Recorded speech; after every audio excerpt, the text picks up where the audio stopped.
Imagine two investors, Alex and Ben. Alex is sharp, reactive, and constantly checking the pulse of things: his phone, the news, his own anxieties. He thrives on action and immediate feedback. Ben, on the other hand, is methodical. He's a planner, someone who trusts a process once he's established it, valuing consistency over excitement. Both are intelligent, both are ambitious, but their internal wiring for handling pressure is fundamentally different. They share a common goal: to build significant wealth over the next 2 decades. After months of research, they establish an identical investment strategy. Each will invest a lump sum of $100,000 into a low-cost, broad market index fund. The system is simple and backed by decades of data. Buy the market, hold it through its ups and downs, and let compound growth do the heavy lifting. Their shared plan is not to be smarter than the market, but to be more patient. On a bright Tuesday morning, filled with the quiet optimism that a new venture brings, they both execute their plan. With a few clicks inside their respective brokerage accounts, they transfer their $100,000 purchasing shares of the index fund. The digital transaction is clean and instantaneous.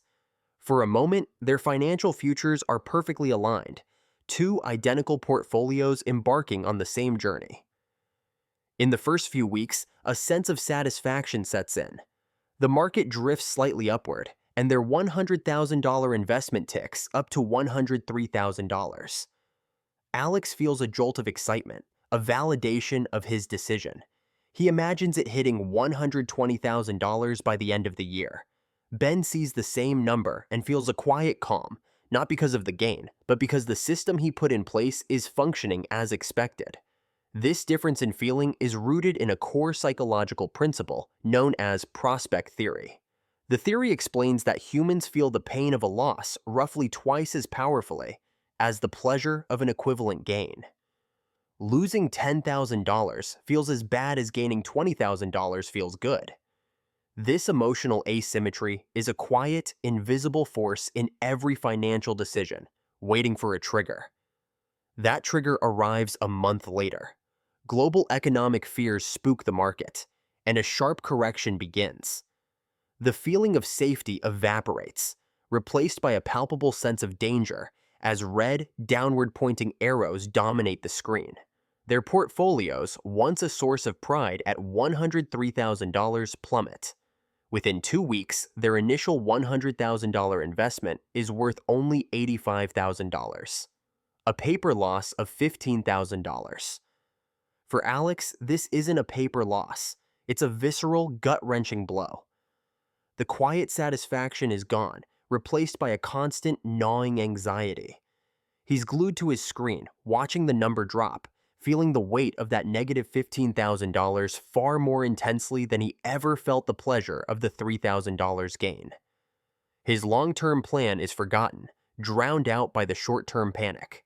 His mind races, searching for a way to stop the pain. The logic of his 20-year plan feels distant and abstract, but the pain of watching his money disappear is immediate and real. After a sleepless night, he logs into his account. His finger hovers over the button, his heart pounding. He isn't thinking about gains anymore, only about preventing the number from hitting $80,000. He clicks Sell, converting his shares to cash, locking in a real permanent loss of $15,000. This decision is a textbook example of loss aversion. Alex's choice was not driven by a rational analysis of the market's long-term prospects, but by an overwhelming emotional impulse to avoid further pain. The desire to prevent more loss became so powerful that it forced him to abandon the very system designed to navigate these exact moments, ensuring he would never recover his initial investment. Meanwhile, Ben sees the exact same screen. His $100,000 is also worth $85,000. He feels the sting of the loss. He's human, after all. But his conviction isn't tied to the daily price. It's rooted in the system he established during a calmer, more rational time. He acknowledges the drop, understands it's part of the process he signed up for, and then deliberately closes his laptop. He trusts the plan more than he trusts his own fear. He logs out of his brokerage account. He turns off the financial news channels. Friends call, their voices tight with anxiety, asking if he sold. He tells them no. Each conversation leaves him feeling more alone, as if he's the only person on a ship steering directly into a storm while everyone else is scrambling for the lifeboats.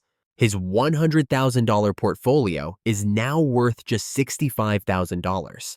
But closing the laptop is his only move. He is no longer just alone in his decision. He is now isolated by it. A week later, the market stages a brief, vicious rally. It claws back 8%, turning red screens green for a few days. For Alex, who sold everything, this is a moment of pure agony. He sees his former holdings jump, and the $60,000 cash in his account suddenly feels like a catastrophic mistake. But the rally is a mirage. The market soon plummets again, falling another 15% and reaching a new bottom. Alex's panic is replaced by a wave of relief. His decision to sell now feels validated, even prescient. This is the profound psychological split that defines the investor. Ben's decision to hold isn't rooted in stubbornness, but in a quiet, almost defiant calm. It's a mindset where the daily price fluctuations become irrelevant noise. He has anchored his emotions not to the current value of his portfolio, a terrifying $55,000 at the market bottom, but to his conviction in its value a decade from now. This internal fortitude is the very essence of what investors call having diamond hands. The system enabling this emotional control is a radically different perception of time. Alex was operating on a timeline of minutes and hours, his decisions governed by the latest tick of the stock market. Ben's framework is built on years and decades. For him, this downturn, which erased nearly half his portfolio's value, is simply one chapter in a 20-year story. A painful chapter, yes, but not the final one. His strategy doesn't require him to predict the bottom. It only requires him to outlast the storm. Alex, meanwhile, is trapped in a new kind of prison. His $60,000 in cash offers no relief, only a constant gnawing anxiety.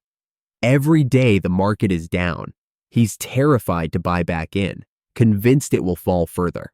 Every day the market is up, he's paralyzed by the fear of buying at a temporary peak. He has escaped the pain of loss, only to be ensnared by the torture of indecision. This difference is reinforced by their sources of information. Ben's conviction is an intellectual system he built before the crisis. He based his initial $100,000 investment on fundamentals and a belief in the long-term growth of the economy. His research gave him an anchor. Alex, having outsourced his conviction to the market itself, had nothing to hold on to when the waves of fear began to crash. Both investors fall prey to confirmation bias, but it leads them in opposite directions. Alex scrolls through articles predicting a decade-long depression, each headline reinforcing the genius of his decision to sell. Ben, in contrast, rereads the annual reports of the companies he owns. He looks at their balance sheets, their cash flow, and their market position, seeking evidence that his original thesis for investing remains intact. Each man finds exactly what he is looking for. Ben's process of holding is not passive. It is an active reevaluation. He pulls up his initial research notes. Is the core business still strong? Has the competitive landscape fundamentally changed? Concluding that the panic is driven by macro fears, not a flaw in his specific investments, he makes a difficult choice. He transfers an additional $5,000 into his brokerage account and buys more, lowering his average cost basis while others are fleeing. Years pass. The biting winter of the bear market recedes, replaced by the slow, steady warmth of a long-term recovery. The frantic headlines about market collapse are a distant memory. At first, the recovery is slow, almost imperceptible, but compound growth, now working in Ben's favor, begins to accelerate. The deep red of his portfolio slowly fades to black, and then, finally, to a vibrant green. 10 years after the crash, the final tally reveals the staggering cost of fear. Alex, who eventually reinvested his $60,000 after the market had already recovered 30%, has a portfolio worth $110,000. He feels relieved to have made a small profit. Ben's portfolio, which he held through the terrifying drop to $55,000, is now worth $280,000. The authority in their conversations has permanently shifted. Alex no longer offers market commentary. He now asks Ben for advice. The profound psychological split between Alex and Ben wasn't about intelligence or luck. It was about the internal narrative they chose to believe. For Alex, the story was one of immediate threat, where the pain of seeing his $100,000 portfolio shrink to $60,000 was an unbearable present-tense reality. He traded a potential future gain of $60,000 for the immediate, fleeting relief of stopping the pain. Ben, however, was living in a different story. His narrative was about the future, a story where the temporary drop was just a single chapter, not the end. The final tally, $180,000 for Alex versus $240,000 for Ben, is simply the financial manifestation of those two competing stories. The winning system, the one that builds diamond hands, isn't about suppressing fear, but about making it irrelevant. It's a pre-built framework of rules established during moments of calm, designed to govern your actions during moments of chaos. This system has three core pillars: a clear investment thesis explaining why you own what you own, a non-negotiable time horizon measured in years or decades, and a set of predefined conditions for selling that have nothing to do with market panic. This structure acts as an external brain, a logical fortress that protects your portfolio from the most dangerous threat it will ever face: your own emotional impulses.